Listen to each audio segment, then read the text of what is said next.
Et si boire votre café le matin devenait un geste écolo, un café produit en Alsace, de A à Z, du champ à la tasse, permet de protéger davantage notre nature. Depuis 2 ans, la Maison Maltaise, près de Haguenau, propose une alternative, un café 100% local. C'est un reportage d'Isabelle Hautefeuille avec Samila Yoharo. À première vue, c'est un café tout à fait normal. Mais en regardant de plus près, on découvre toutes ses subtilités. Un café produit à partir d'orge torréfiée. Ici, la graine est chauffée et moulue jusqu'à permettre d'obtenir de beaux liquides bruns. Une idée qui a germé, ou en tout cas regermé, dans la tête de Pierre Golemin et Alondra Baradas il y a 2 ans.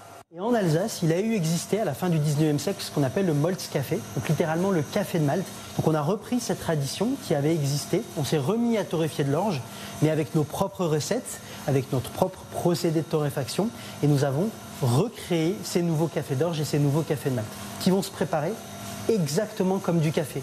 Pas besoin de se rendre de l'autre côté de la planète pour trouver la matière première, mais seulement à une trentaine de kilomètres à la ferme Humann. L'idée pour nous, c'était toujours de rester dans cette démarche 100% alsacienne, un orge qui est semé en Alsace, qui va être torréfié en Alsace et qui va être consommé en Alsace, et avec des nouveaux standards pour la protection de la biodiversité. Protecteur de la biodiversité et notamment du grand hamster d'Alsace, grâce à un cahier des charges bien précis.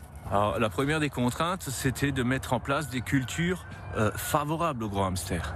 Donc on a supprimé le maïs dans l'assolement, mais elles sont aussi favorables pour leurs graines, puisque l'orge, il y a de la protéine, le hamster, il va en chercher des grains pour remplir son terrier, pour faire les réserves pour l'hiver. Plus qu'à goûter pour se faire son idée sur ce café alsacien si particulier.